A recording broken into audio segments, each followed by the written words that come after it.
Hello नमस्कार। आप सबका एक बार फिर से बेसिक इंग्लिश क्लासेस के यूट्यूब चैनल पर स्वागत है। आज हम लोग फोर्थ चैप्टर पढ़ेंगे। इससे पहले हम लोग 3 चैप्टर कंप्लीट कर चुके हैं। अगर आप लोग 3 चैप्टर नहीं देखे हैं तो आप लोग एक बार देख लीजिए, आपको शुरू से समझ में आएगा। ठीक है, तो चलिए आज हम लोग चौथा चैप्टर पढ़ते हैं, जिसका नाम क्या है, ओ टू ऑटम। यहाँ पे क्या है, ओ टू ऑटम लिखा हुआ, टाइपिंग मिस्टेक है यहाँ पे, ओ टू ऑटम। ठीक है, यहाँ देख सकते हैं। और अगर इनके ऑथर की बात करते हैं तो इनके ऑथर कौन है, जॉन कीट्स। और इसको याद करने का ट्रिक भी दिए थे आप लोग, एक बार जाकर देखिए, वहाँ पे समझ में आ जाएगा आपको। देखिए 90% क्वेश्चन जो आता है आपको, 90% क्वेश्चन आपको जो कवि है या जो ऑथर है वहाँ से आता है, 10% आपके चैप्टर से आता है। इसीलिए आपको पोइट के बारे में या ऑथर के बारे में जानना मोस्ट ज़रूरी है। ठीक है, तो चलिए देर ना करते हुए हम लोग जानते हैं जॉन कीट्स जो है ओ टू ऑटम लिखे हैं। तो जॉन कीट्स का क्या, इसका मतलब जो है बैकग्राउंड है, क्या है, कैसे है, इसके बारे में जानते हैं। यहाँ से सीधा क्वेश्चन आपको ऑब्जेक्टिव में देखने को मिलेगा।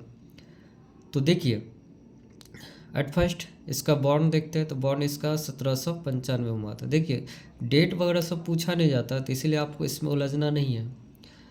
और कभी कभी रेयर केस होता है कि जो कि आपको डेट दिया जाता है, लेकिन आपको इसमें ही दिया रहेगा। ठीक है, तो देखिए बॉर्न इसका हुआ था 1795 और डेड हो गया 1821। ठीक है, और कहाँ हुआ था बॉर्न, तो बॉर्न एट मूनफील्ड्स लंदन। लंदन में एक जगह है मूनफील्ड्स, वहाँ पर हुआ था। ये studied at clerk school eight Enfield. ये पढ़ाई करते थे, अध्ययन करते थे क्लर्क स्कूल में, जो कि इनफील्ड में पड़ता है। और इसको deeply interested cricket and boxing, इसको दो चीज़ में इंटरेस्ट था इसको, क्रिकेट और बॉक्सिंग में। और हुआ क्या का, ये मात्र 26 साल के एज में इसकी डेथ हो गई। आप यहाँ से देख सकते हैं 1795 में इसका बॉर्न होता है, 1821 में इसका डेथ हो जाता है। और इतने ही कम समय में, शॉर्ट समय में इसकी मौत हो जाती है। अब देखिए यहाँ पर बताया गया, अब मौत का कारण क्या है, तो लिखा है क्या यहाँ पे, डाइड ऑफ ट्यूबरक्लोसिस, जिसको हम लोग टीबी बोलते हैं। इनको क्षय रोग हो गया था, टीबी हो गया था, यानी खांसी के दौरान इसको ब्लडिंग हो रहा था, जिसकी वजह से इसको क्या हो गया, इसकी मृत्यु हो गई। मात्र ये 26 साल के थे, 1821 में हो गए। तो बताइए, डाइड ऑफ डैश तो टीबी ट्यूबरक्लोसिस, और एज कितना, तो 26। तो ये याद रखेंगे। हिज पोएम इंडिमियन, इसका एक पोएम है Endymion, was appreciated by Wordsworth. Wordsworth एक कवि है, ठीक है, एक फेमस कवि लेखक जो भी है, ये बहुत ही ज़्यादा फेमस है। इसके द्वारा इसके इंडिमियन पोएम का तारीफ़ किया गया। ठीक है, और इसका ये भी उस माध्यम से बहुत ज़्यादा फेमस हुए। इसको रोमांटिक पोइट के रूप में डिस्क्राइब किया जाता है, यानी रोमांटिक पोइट के रूप में इसको जाना जाता है। ठीक है, अभी तक आप लोग जितने भी कवि देखे वो कवि कुछ न कुछ है। जैसे आपको बताए थे जॉन डॉन जो है, आप खुद बताइए जॉन डॉन किस तरह के पोइट है। आप लोग कमेंट बताइएगा जॉन डॉन किस तरह का पोइट है। उसके बाद बताए थे आप लोग को वाल्ट व्हिटमैन किस तरह के पोइट, इसके बारे में बात किया गया था। तो इस दोनों का आंसर आप बताइए कमेंट्स में कि ये दोनों किस तरह का पोइट है। जिस तरह से रोमांटिक पोइट है तो वो कौन सा पोइट है, इसके बारे में बताया गया था आप लोग को। ठीक है, तो आप लोग कमेंट्स बताएंगे। और इसका मोस्ट इम्पॉर्टेंट वर्क्स जो है, जो रचनाएं हैं, यहाँ से क्वेश्चन आपको देखने के लिए मिलेगा। ठीक है, उसको आपको ध्यान रखना। एक इसका पोएम है जो इसका फर्स्ट पोएम था, वो भी कभी कभी पूछता है कि इसका फर्स्ट पोएम कौन है। तो उस फर्स्ट पोएम का नाम है lines in imitation of Spencer was published in 1814। ठीक है, 1814 में इसका हुआ था। इसका फर्स्ट पोएम है, आप देख सकते हैं इसका फर्स्ट पोएम क्या है, line in imitation of Spencer. ये भी क्वेश्चन पूछा था, जो कि 1814 में इसको पब्लिश्ड किया गया था। 1814 में इसको क्या किया गया था, पब्लिश्ड किया गया था। तो ये भी थोड़ा बहुत याद रखेंगे, बाद बाकी अब चलिए इस चैप्टर का हम लोग थीम जानते हैं। जैसे ओड टू ऑटम है, इसका क्या थीम है। ऑटम एक सीजन होता है जो कि इंग्लैंड में होता है। ठीक है, एक सीजन है, पतझड़ कह सकते हैं इसको। तो इस चैप्टर का थीम क्या है, क्या विषय वस्तु है, लेकिन उससे पहले इसके बारे में जानते हैं, इंपॉर्टेंट वर्क्स के बारे में जान लेते हैं। जैसे लामिया एंड हाइपेरियन, ये इनका वर्क्स है। Ode on Grecian, urn, ode to a nightingale and ode to Psyche. ये मोस्ट इम्पॉर्टेंट जो है यहाँ पे इसका कुछ ओड है जो कि इन्होंने लिखा। ओड देखिए होता है क्या, ओड मतलब होता है किसी खास चीज़ को बताना, यानी किसी खास चीज़ों के बारे में बात करना, एक स्पेशल चीज़ों के बारे में बात करना, उसको हम लोग ओड कहते हैं। समझ गए? तो चलिए इसका थीम समझते हैं। थीम क्या है, मतलब ये कविता किस विषय वस्तु पर आधारित है, उसको हम लोग थीम बोलते हैं। In this poem Keats describe the beauty. इस पोएम में जो जॉन किट्स है वो डिस्क्राइब करते हैं beauty and characteristics sprite of autumn in a series of memorable pictures और exhibiting the principle of beauty in nature. यानी इस चैप्टर में बात क्या किया गया, डिस्क्राइब किया गया सुंदरता और विशेषताओं का, जो ऑटम का सुंदरता और विशेषताओं होता उनके ही पिक्चर को एग्जिबिटिंग किया गया है। यहाँ पर उनके सिद्धांतों को बताया गया कि नेचर किस तरह के होते हैं, उनकी सुंदरता को यहाँ पे दिखाया गया। और दिस पोएम हैज़ 3 स्टेंजा, और ये पोएम जो आपको, यानी कि आप कह सकते हैं ये पोएम एक नेचर पे आधारित है। नेचर का जो करेक्टरिस्टिक्स होता है, जो विशेषताएं होती है, जो उनका ब्यूटी होता है, उसके बारे में यहाँ पे बताया गया। बात समझ गए? उनके प्रिंसिपल को बताया गया, उनके ब्यूटी करेक्टरिस्टिक्स के बारे में बात किया गया। ये पोएम जो है, this poem has 3 stanza, 3 stanza में इसको बांटा गया है। 3 different aspects of the season, season के 3 अलग अलग डिफरेंट सीजन को बताया गया है यहाँ पे 3 स्टेंजा में। It's fruitfulness, it's labour and it's ultimate decline. ठीक है, फ्रूटफुलनेस, लेबर और अल्टीमेट डिक्लाइन के बारे में बात किया गया। बात समझ गए? यानी कि फ्रूटफुलनेस, लेबर और क्या अल्टीमेट डिक्लाइन के बारे में बात किया गया। तीनों स्टेंजा का यहाँ पे एक शॉर्ट फॉर्म में यहाँ पे लिखा गया कि इसमें किस चीज़ के बारे में बात किया गया। समझ गए बात को? चलिए इसका हम लोग समरी देखते हैं। समरी क्या है, आपके एग्ज़ाम में समरी 5 मार्क्स का पूछा जाता है। हम लोग पूरा डिटेल पढ़ नहीं रहे, एग्ज़ाम में जहाँ जहाँ से क्वेश्चन आएगा हम लोग उस पर्सन को यहाँ पे पढ़ने का कोशिश कर रहे हैं। ठीक है, देखिए, ode to autumn is a poem written by John Keats. He was one of the best poets of romantic age. ये रोमांटिक एज का एक मोस्ट या बेस्ट कह सकते हैं, बेस्ट पोइट है। और इन दिस पोएम, इस पोएम में he has talk about the beauty, beauty के बारे में बात करते हैं, सुप्रीमेसी ऑफ ऑटम। यानी जॉन किट्स द्वारा लिखी गई ये कविता है, वह रोमांटिक युग के सबसे शानदार कवियों में से एक थे। इस कविता में उन्होंने शरद ऋतु की सुंदरता और वर्चस्व के बारे में बात किया गया है। यानी कि ऑटम एक शरद ऋतु को दिखाता है ये इंग्लैंड में। ठीक है, इसके बारे में बात किया गया। उम्मीद करते समझ में आ गया होगा, एक बार देख लीजिए। ठीक है, बढ़ते आगे। देखिए उसके बाद हम लोग आगे देखते हैं इसका।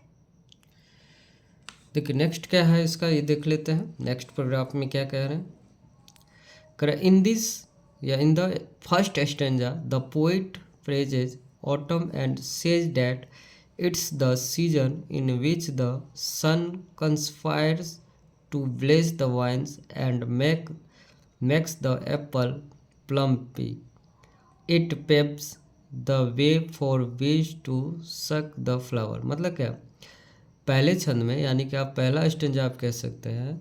ये पहला स्टेंजा में क्या करते हैं, ये जो पोइट है ना, पतझड़ की प्रशंसा करते हैं, प्रेजेज करते हैं। प्रेजेज मतलब होता है प्रशंसा करते हैं, और कहते हैं कि एंड सेज कहते हैं कि यह जो सीजन है, मौसम है, ठीक है, सूर्य लताओं को परिपक्व करने की साजिश करता है। जो सूर्य है ये कंस्पायरिंग करते हैं, प्लानिंग करते हैं लताओं को, ठीक है, परिपक्व करने का, ठीक है, यानी कि मैच्योर करने का। और सेब को गूदेदार बनाता है, ठीक है। यह मधुमक्खियों के लिए भी फूलों को चूसने का मार्ग प्रशस्त करता है।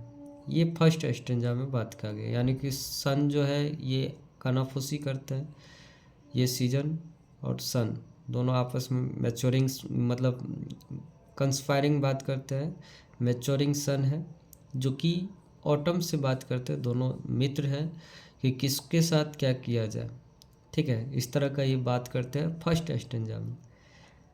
एंड सेकेंड स्टेंजा में क्या है, in the second stanza the poet compares autumn to a female, यानी कि सेकेंड स्टेंजा दूसरे यानी कि दूसरे स्टेंजा में कवि ने पतझड़ की तुलना एक स्त्री से की है।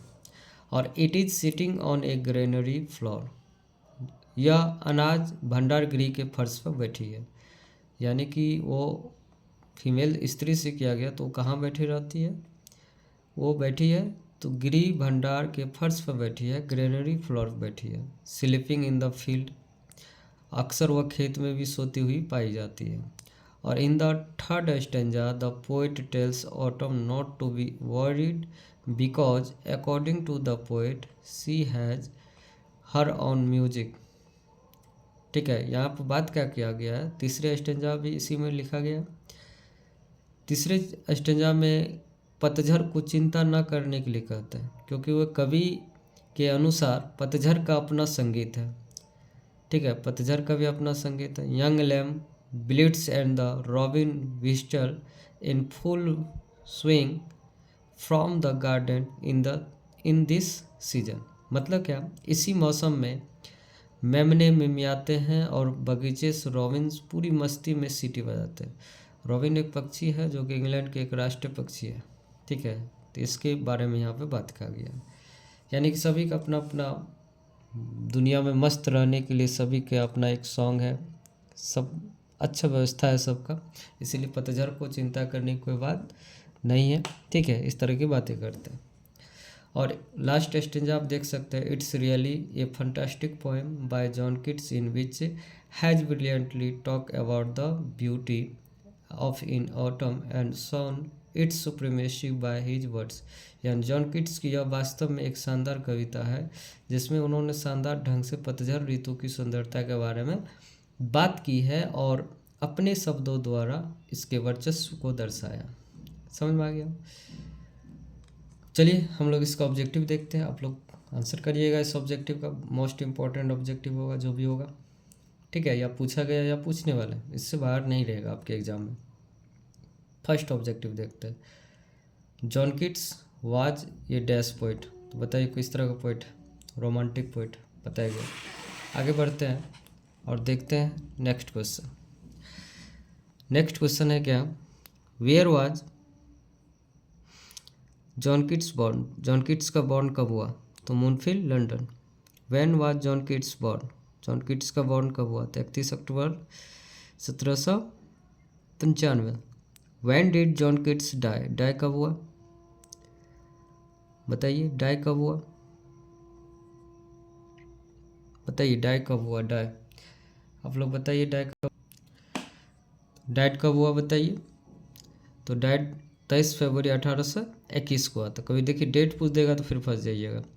What else was the profession of John Keats, John Keats क्या थे प्रोफेशन से, तो ये सर्जन कह सकते हैं, ये सर्जन का भी काम किया करते थे, तो सर्जन थे।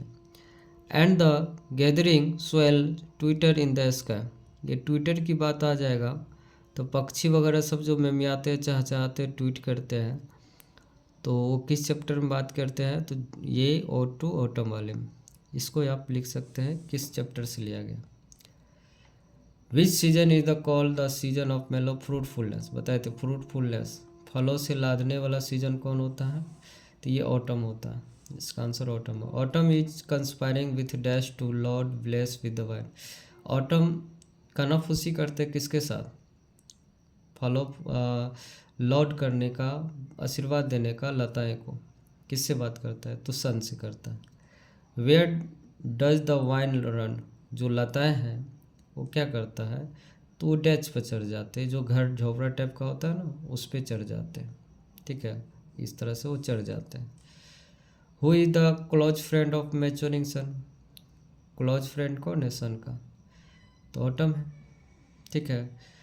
Who think that warm days will no never cease, कौन सोचता है कि ये गर्म वाला समय कभी ख़त्म ना हो, तो बताइए बीज, मधुमक्खियाँ।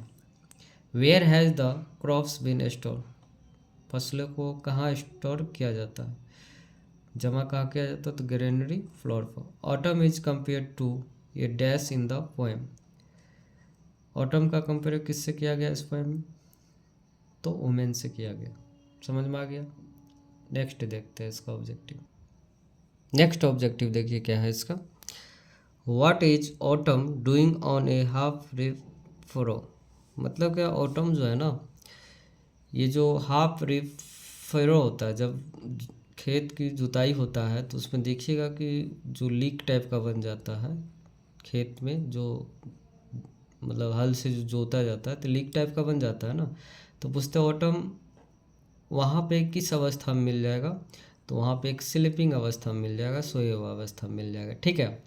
लामिया and Hyperion are written dash, Lamia and Hyperion बताए थे कौन लिखे है, तो जॉन किर्सी लिखे है। Which is the nation word of England, England का नेशन राष्ट्रीय पक्षी कौन है, तो रॉबिन, बताए थे रॉबिन। और what is twittering in the sky, आकाश में कौन ट्विटर करते हैं, तो कौन करते हैं, तो सेलो, एक पक्षियों का झुंड जो चहचहाते हुए जाता है उसको हम लोग सेलोज बोलते हैं। ठीक है, यहाँ पर आंसर भी दिया हुआ। हम लोग नेक्स्ट चैप्टर हम लोग अगली क्लास में करेंगे। ठीक है, और आप लोग पिछली क्लास को पूरी तरह से रिवीजन कीजिए, इससे बाहर ऑब्जेक्टिव नहीं रहेगा। थ्योरी तो कंफर्म है कि थ्योरी वही से रहने वाला है, क्योंकि उसका एक्स्ट्रा कोई थ्योरी नहीं बना है। जन्म चेंज होगा नहीं, जो डेथ है उसका वो चेंज नहीं होगा, कहाँ रहते हैं, कहाँ वो मतलब जो है पढ़ाई किए, तो ये सब बदलेगा नहीं, इसीलिए फिक्स है, इसीलिए इसको रट जाना है। बात समझ गए। तो हम लोग मिलते हैं क्या नेक्स्ट चैप्टर में, नेक्स्ट क्लास में। तब तक के लिए आप लोग पढ़ाई को जारी रखें। Thanks for watching this video.